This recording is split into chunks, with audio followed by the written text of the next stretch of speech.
This is Fundamentals Test 13.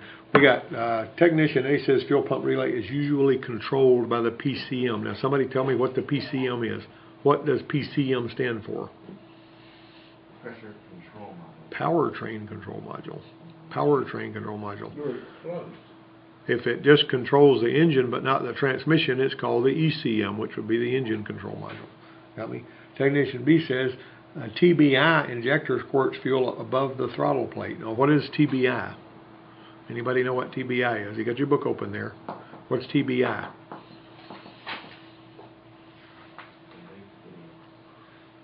Anybody know what TBI is? Throttle body injection? You guys are young enough to where you might not remember that, but back in the 80s, they came out several, like Dodge, Chrysler, Dodge, Ford, and Chevrolet all came out with throttle body injection, and some of the other car makers did too. And what that basically amounted to, instead of having a carburetor on there, it had the same kind of air cleaner. It looked just like it had a carburetor under there, but instead of having the reservoir and the venturi and the choke and all that, they just had a little electric injector right above the throttle plate, and the engine controller would pick up crank references from the distributor or the cam sensor, if that's what it used, and it would determine, how rapidly to fire that injector, and it modified the pulses of that injector with the engine coolant temperature, the engine load based on manifold absolute pressure or mass airflow, so on and so forth. So basically, that's going to be both technicians A and B. The fuel pump is usually controlled by the PCM, and a TBI injector squirts fuel above the throttle plate rather than below the throttle plate. So number one is C, both technicians A and B. What's the difference between gasoline direct injection and port fuel injection systems? A, the GDI high pressure pump is driven by the camshaft. B, the GDI uses a low pressure and a high pressure fuel pump.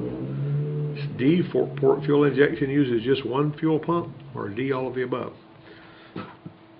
Now, it's going to be D, all of the above. Now, let me go to this next one, and then I'm going to back up to number 2. I'm going to talk about that one.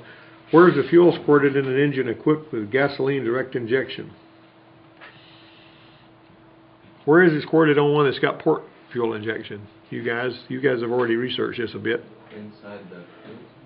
Actually, it's right behind the intake valve, and it sits there for a second until the intake valve opens up, and then the air carries it into the cylinder. On a GDI, one of the weaknesses of port fuel injection is the only thing that determines when the fuel goes in there is the opening of the valve. You can't actually determine when it goes in. You can't determine how it's sprayed, because spraying it behind the intake valve doesn't do anything. On gasoline direct injection, not only can you determine how much is sprayed in there, but you can also determine how it's sprayed in there and when it's sprayed in there. So you can have what they call a homogeneous charge. What does homogeneous mean?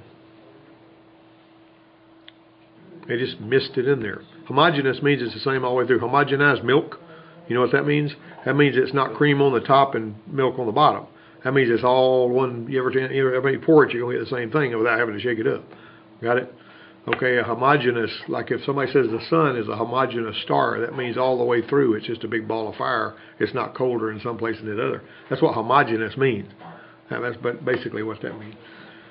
But if you have a homogeneous charge, you just spray it in there and you let the spark plug light it off in gasoline direct injection. You can also have what they call a stratified charge, where it goes and it's spraying it directly into the cylinder. It's not behind the intake valve. So that's a different deal. You got really high pressure from 400 to 4,000 pounds in that general window. And you got a low pressure pump and a high pressure pump. The high pressure pump is driven off the camshaft. It's right there under the hood on the motor. 2 is all of the above, and 3 is into the cylinder. What does that remind you of when you're spraying the fuel directly into the cylinder? A diesel, right? Diesels do that. Well, how does a diesel fire? How does it burn its fuel? Starts out with glow plugs burning, but after the glow plugs burn out, it keeps on firing the fuel. How does it do it? If you squeeze air, 18-to-1 compression ratio, you got 450 pounds of compression per cylinder. If you got 2 degrees Fahrenheit per pound of compression, that's 900 degrees. If you got 900 degree air and you missed some diesel fuel in there, it's going to light off.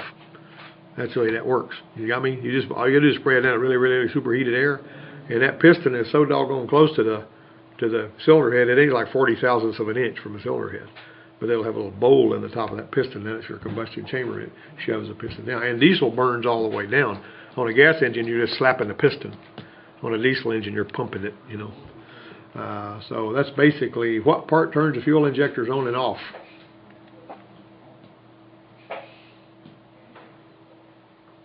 Anybody know? PCM. Good answer.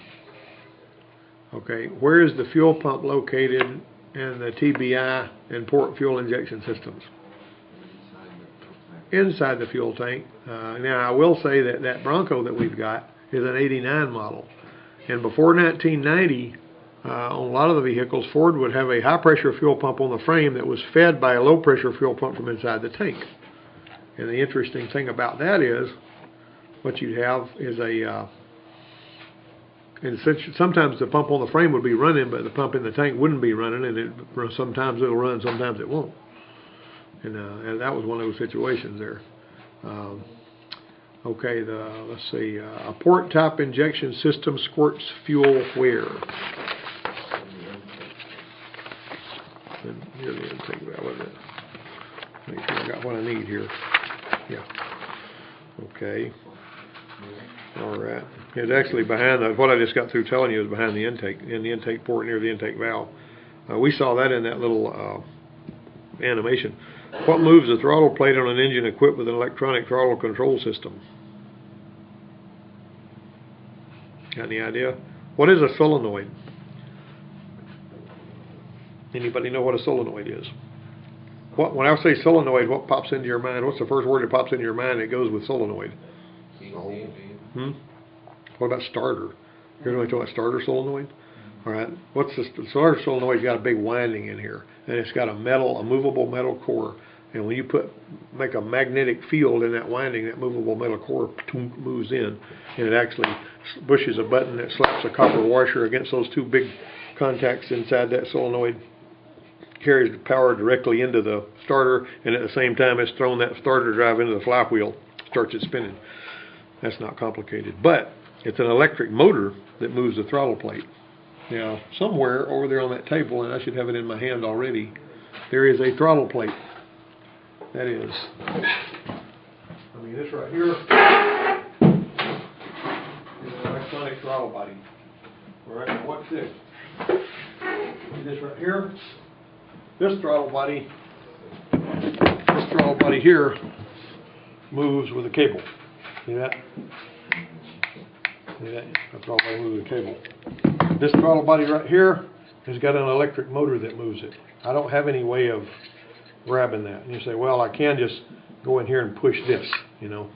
Well, that's fine, but there are some cars that have electronic. This is really important, so pay attention to what I'm telling you. There are some cars that have this on them, particularly some of the foreign cars, that if you push that with your hand, it ruins it. And then you have to have a $400 throttle body. So how do you open the throttle plate when you're wanting to clean it or something on one of those, right? I'm going to switch the key on. I'm going to have my buddy put his foot on the gas. Let him hold it all the way down. The throttle plate will open. Even when the engine's not running. Just turn the key on, hit the throttle. It'll open up, and you can clean it and everything. Then let it let off. It's best to let the computer open the throttle plate. Don't do it with your hand. A buddy of mine's got a shop out there, and he actually did that one time when he was working on a Nissan or something. He shoved it open to clean it, and whenever he let go of it, it would never work again. And he had to buy a throttle body for the customer. So there's some things you just have to know, and I'm telling you, that's one of the reasons you're in. Now this throttle plate right here, notice this one here has got two butterflies. It's got one here that's operated with this linkage, and then it's got another one that's operated by a motor. Two throttle plates in there. All right, now this came off of a Lexus SC300. That looks like an expensive piece of hardware, doesn't it? And you know why it's got a second throttle plate up here? If you're getting a little too rambunctious and you're starting to burn the tires a little too much and it sees that, it closes that top one to bring you under control. And that's basically traction control stuff is what it amounts to. You know, because whenever you're burning, if you got rear wheel drive and you're spinning the tires, you're subject to be out of control. Particularly, you know, if you're in a situation. What if you're going around a curve and it's icy and your tires break loose, and somebody doesn't think about what they're doing, they just keep giving it gas, it's going to spin out, isn't it? So this thing right here is trying to protect you from killing yourself, from being a dummy. Okay, now then, let's move on to, let's see, the fuel pressure regulator can be mounted where? A, on the fuel rail. B, part of the fuel pump module assembly. C, inside the engine, under the intake manifold. What do you think? You know what I don't like about that question? A, B, and C are all correct, but D does not say all of the above. Go ahead and put D on that one, but remember, just recognize that the fuel pressure regulator can be inside the fuel pump, inside the tank as part of the fuel pump module. That's what it is on our little Neon. It's a 95 model. The fuel pressure regulator can be mounted on the fuel rail. It can be mounted inside the engine underneath the intake manifold, and that is on the CSF5 Chevrolet engines. They've got it like that. Idle speed is controlled by what? Is it the ignition system? What the heck does the ignition system have to do with idle speed? Idle air control valve, electronic throttle control, either B or C. Why do I not need a cruise control module on a vehicle that's got electronic throttle control? Because it uses electronic throttle for that. Are you catching the ones that you missed earlier, Bill? All right, don't play with your phone. What sensor is used to determine the position of the accelerator pedal on a system that uses an electronic throttle control system?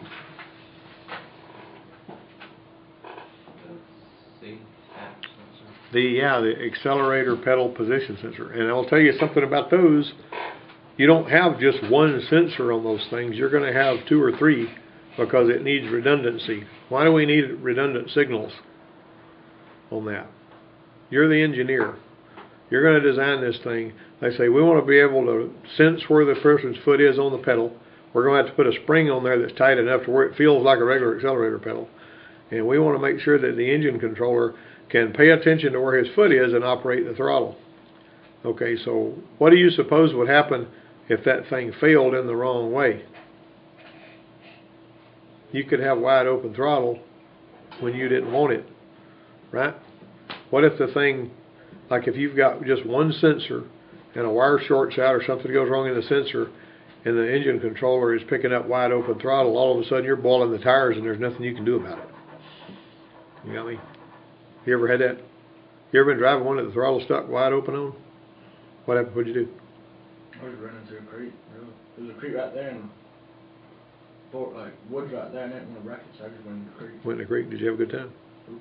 Was it scary? Nope. Were you going, ah? A little bit. Yeah.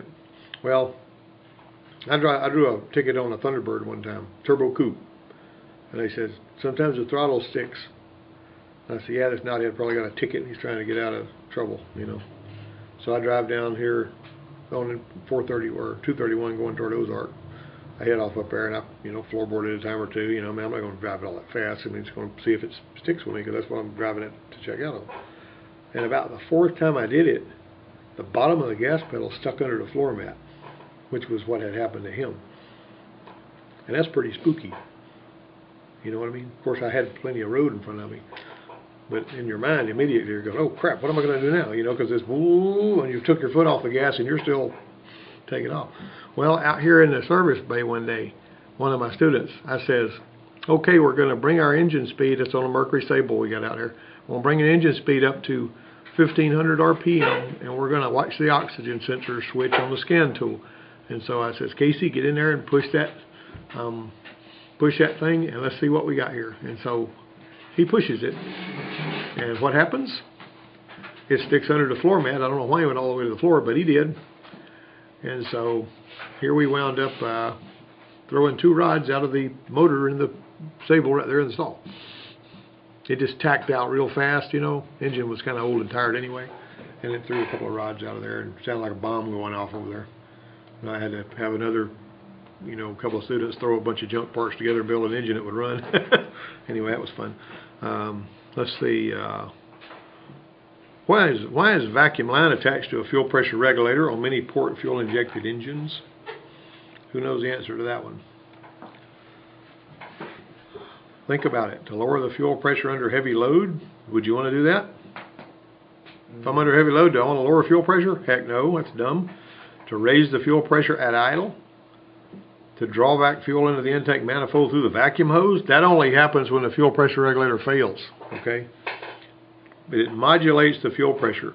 And what do they mean by that? Basically, initially when they made fuel injection engines for years, they thought it was a big deal.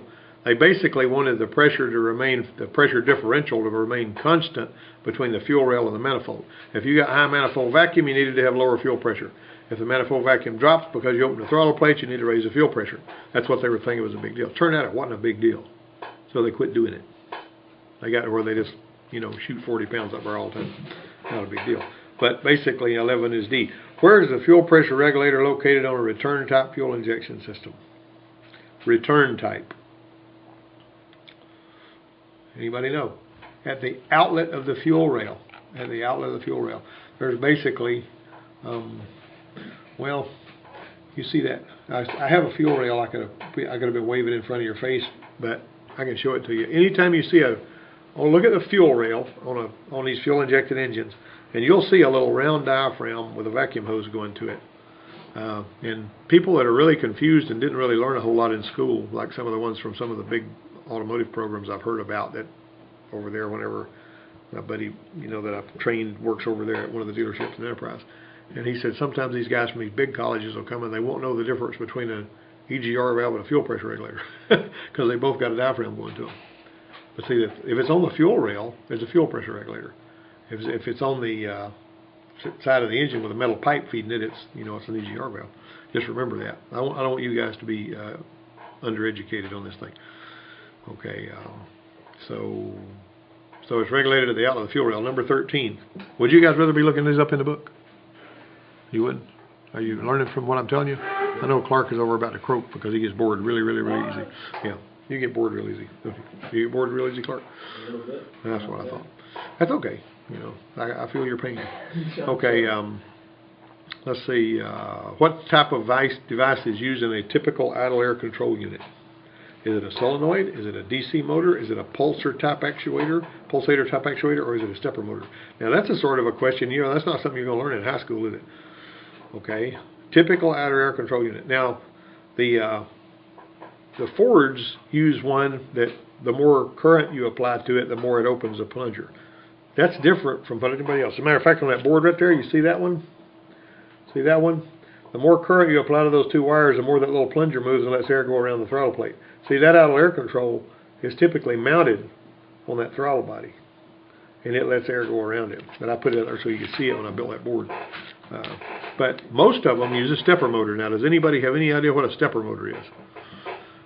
A stepper motor, imagine yourself with a little screw like this, right? Okay, so if you've got this screw so that this thing can't turn, but you can turn the nut that is around that screw, you can move this in and out, can't you? Okay, so basically I've got a motor that's got, and this is just one of the ways that stepper motors work, but they all work pretty much real similar to this. I got one wire that's hot, and I've got the winding set up so that I'm going to do this,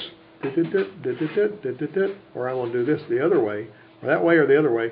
If I want it to turn, I can actually turn it a certain number of steps and move that thing in and out by turning the nut that's around this threaded piece. It's got a little cone-shaped pintle on the end of it. And the more it stops up that hole in the throttle body, the lower the idle speed is, the more it moves back, the more air bypasses the throttle plate, and the better it does. So that's how that thing works with stepper motors, is how the people that are typically the people that write these tests are really, really in love with GM, and they'll put everything GM specific. But a stepper motor is usually what Dodges and Chryslers and Jeeps and a lot of other ones use. So that's the one that you're wanting. That's D. Technician A says most fuel injection systems use the PCM to control the pulsing of the fuel injectors. Technician B says most fuel injection systems use the PCM to control operation of the fuel pump relay. Who's right about that? Both of them are right about that. And here's how the fuel injection pulse works. So what's the first thing? If I'm going to pulse fuel injectors, what's the first thing I need to know? I'm the engine controller, and I'm going to pulse the injectors, and if I want this thing to run, what am I going to need to know? I'm going to need to know to begin with how fast the engine's spinning. How fast is it turning? Where do I get that information? Got any idea? Anybody tell me? Look right there. See that little toothed wheel with that sensor? That's how fast it's turning, right there. And there's another one over there on that board. Okay, you see that little missing tooth? That missing tooth, coupled with the cam sensor, tells it which cylinder is at top dead center compression. It needs to know that so it'll know when to fire the fuel injector. All right, we understand that. So, to start with, I'm reading how fast the engine's turning, and if I'm idling, I'm going to operate the fuel injectors going click, click, click, click, click, click, click, click, going along with the idle. As the engine picks up speed, I'm going to go click, click, click, click, click, click, click. I'm going to go faster. I'm going to modify that pulse to put more fuel in there under what conditions? Cold engine, cold intake air, high load. I'm passing a semi going up a hill. I want all the fuel I can get, right? And fuel injectors are rated based on how many pounds of fuel per hour, because that's how engineers work with fuel, with pounds. You know how they measure the fuel they put in jet aircraft? They don't measure it in gallons. They measure it in pounds, tons, whatever. A MiG-25 Foxbat holds 14 tons of fuel. That's how much fuel it was. Those old Russian MiG, of course, they use alcohol. But the long and short of it is they measure it by poundage. Why do they measure it by pounds in an aircraft? Because you're going into the air and you need to know how much that darn thing weighs, right? Secondly, pounds of fuel per hour. The reason they measure it, what's the ways you can measure something? Like if I'm running an engine, I'm burning 9,000 gallons of air for every gallon of fuel. What kind of measurement is that? By volume, right? Yeah. Okay, guys, don't go to sleep on me. All right. Secondly, but what's 14.7 to 1? That's your stoichiometric perfect ratio. How is that? What kind of measurement is that? 14.7 to 1 is by what? If the other's by volume, 1 gallon per 9,000, the other is by weight, right? Hear me? All right, so that's how you do it. So by weight's the way they're measuring that. But anyway, so remember this. You need to be able to say it. You need to be able to say it back to me. And let me see what the parts guy wants. Hey, parts guy, what do you need? Hey. Well, how come you haven't sent it yet? What's the matter with you? Bring it on down here. All right. All right. All right. All right. All right. Now then. Okay. Let's see. There we go. I think I've pretty well covered that. Crank sensor, cam sensor tells it when the first injector is supposed to pop. When you're cranking an engine, it's going to double pulse the injectors, put more gas in there so it'll fire up. That's kind of like hitting the gas on a carburetor. How many of you have driven a car with a carburetor on it or a pickup? If you got a carburetor on it, the first thing you got to do when you get in there, before you ever do anything, is tap the gas. Tap the gas. What you got to do? Huh? That's what I gotta do. Yeah, when you tap the gas on that. But when you're tapping the gas on a fuel-injected engine, you're also increasing because it's giving you extra injector pulses. So it's also operated like that. So in other words, you get extra fuel injector pulses with your injectors that aren't the timed ones whenever you give it the gas with your throttle. Okay, the fuel-injected, where's the fuel-injected engine equipped with gasoline direct injection? We've already talked about that. Where does it go? Anybody know? Hello? Look at them. Above the intake port, into the intake manifold, into the exhaust port, or where? Directly into the combustion chamber. Why do they call it gasoline direct injection? Okay, GDI fuel injectors operate under a pressure of about what? 500 to 2,900 psi. Oh, what did you say 15 was? Oh, 15. That one right there, let's see, yeah, 15 is the one I probably didn't cover on that. That's going to be C, both of them. It's often located in the return side of the fuel rail. Is located in the fuel tank on vehicles using returnless systems. And see, that right there flies in the face of that previous question. I didn't like the answer that they put on there too. Okay, GDI fuel injectors operate under a pressure of about what? 529. What do you think? Everybody like it? Everybody like that answer? You already done that one, did you? 5 to 29. Really, really high. The use of an electronic throttle control system allows the elimination of all of these except what? Accelerator pedal, outer control, mechanical throttle cable, cruise control actuator. What do you still need even though you have electronic throttle control? B. Huh? A. Yeah, well, yeah. Are you going to be able to drive without an accelerator pedal? I don't think so. Come on, man. Get real. In this GDI system, which is a high-pressure fuel pump, where's the high-pressure, excuse me, go back to 19. Identify the throttle position sensor assembly in this diagram. What is it? You know which one it is? C. A. Yeah, that's A. That's very good. There's your diagram. Throttle position. What would be E? What would E be? That's the accelerator pedal position, isn't it? Alright. In this GDI system, which is the high pressure fuel pump? Find me the high pressure fuel pump in that GDI system. Anybody see it? A. Is that, wait a minute, yeah. I mean, Is A, right? yeah, based on what's giving you that. Where are you getting that? Because I can see the pump. Like the thing there. Like It's basically, what's that triangular thing it's sitting on? triangle. It's a camshaft. Yeah. That's basically, it turns and it pumps that little plunger, and that's your high pressure pump. Yeah. Okay, smog is what? What is smog? Smog is ozone. And which one of these gases are poisonous?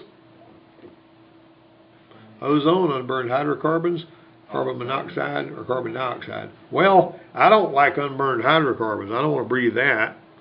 That kills brain cells. Carbon dioxide is just fine. Monoxide? Yeah, carbon monoxide, and one molecule of carbon and one of oxygen. And you know what's worse about that? You cannot smell it, you cannot see it, and it will take you out. You can't see it, you can't smell it. It's totally unsmellable, unseeable, but it's really poison. And when you start breathing that, you ain't getting nothing you need, and you're going down, man. What do they do in mine shafts when the carbon monoxide gets too high? They have canaries down there in a cage, and they watch that canary, and if that canary keels over, they say, we getting the heck out of here, because that means the air is getting bad, because the canary dies a long time before a man will. See what I'm saying? So they take them canaries down there. The canaries are their friends, so if they keel over, that's an early warning sign. If the canary dies, you get the heck out of the mine. You got me? Look it up, man. That's the way you do it. I'm sure nowadays they've got stuff that's better than canaries. It's electronic that tells them. You can get carbon monoxide indicators for your house. You know, they'll beep, beep, beep, beep. It'll let you know if you're burning the heater too much and making too much. The PCV, or positive crankcase ventilation system, controls which of these exhaust gases? Anybody know? PCV system actually takes the blow-by from your piston rings, and it goes into there. But basically, you know, what they're saying on that particular one, let me make sure I'm in the right place here. Are you talking about 23? No, I'm sorry. I'm on the wrong page. Excuse me. Here we go. Which gas is reduced by the EGR system? Oxides of nitrogen. Because it actually, if you go above 2,500 degrees in a combustion chamber, it locks oxygen and nitrogen together. 78% of the air that we're breathing is nitrogen, 21% is oxygen. You mix those together, you got issues. Hold on, let me see if I got something really heavy duty going on here.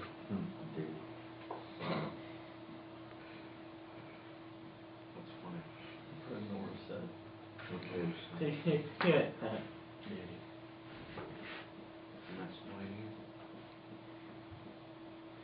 Simple minds I will have call simple back. questions. Huh? Simple minds have simple questions. All right. You got it? All right. What emission control system helps reduce the effect of engine blow-by? I mentioned that earlier. I sort of let the No, PCV. PCV, that's right. You know, engine blow-by would be some of the combustion gases getting past the ring and getting to the crankcase. Catalytic converter does what? It's part of the... All of them. There was some confusion on that. I noticed that Bell answered that question right, and then he marked it out, and he changed his answer to the wrong answer. You notice that? That's all of the above. Really, yeah. Number 26, the secondary air injection system does what? It includes valves and pipes, injects air into the exhaust, includes the air pump, or all of the above. All of the above. Secondary air injection is there sometimes in order for the emission controls to work right. It needs some oxygen. Like when our engine's running rich and cold. You know, I'm always telling you guys to run the engine for a while when you crank a train or a car, because if you don't, you'll foul the spark plugs if you keep cranking it cold and switching it off, and eventually we got to pull the daggum plugs out and clean them. That happened on the Sonata, because people crank it up, pull it in, shut it off. They get through what they were doing, they crank it up, back it out, and park it. And they did that enough to where finally one day it wouldn't even start. We had to pull the doggone plugs out and clean them up. But that's why I say let it warm up, you know, before you shut it off. That's the important thing to do. But anyway, when it's running rich and cold, and you got this, you know, the initial air, you know, system like we're talking about air injection reactor. Whenever the fuel will be coming out of the cylinders, there was a lot of unburned fuel in there. All you had to do, because it was already blistering hot coming out of the cylinders, add a little oxygen to it, and it would turn it into the right kind of gas, which is, you know, carbon dioxide. After we'd go downstream with that. That was upstream AIR. Downstream AIR would go down there in between the two bricks in the catalytic converter, and it would actually help it, you know, convert your hydrocarbons and your carbon monoxide into, you know, H2O and CO2. Remember, you're making a gallon of water for every gallon of fuel you burn. Most people don't know that, but you are. Let's see, the catalytic converter does what? All of the above. The secondary air injection system, all of the above. At about what temperature does the oxygen combine with the nitrogen to form NOx? 2500. Good answer. I said that a while ago. The evap valves are normally, which evap valves are normally closed? And the evaporative system is up here. You see that? See that? Let me move this over here. Okay. You see this system right here that I got pictures right there? That is the basic evaporative emissions layout. We want to catch this hydrocarbon. We want to store it in here. Then we're going to pull it out into the intake and use it. But occasionally we're going to cap this off, and we're going to deliver some vacuum, and we're going to watch this tank pressure, and we're going to see if it holds that tank pressure. If it doesn't, then we're going to know that we got a leak. Now, it doesn't check that above 85% fuel level or below 15% fuel level.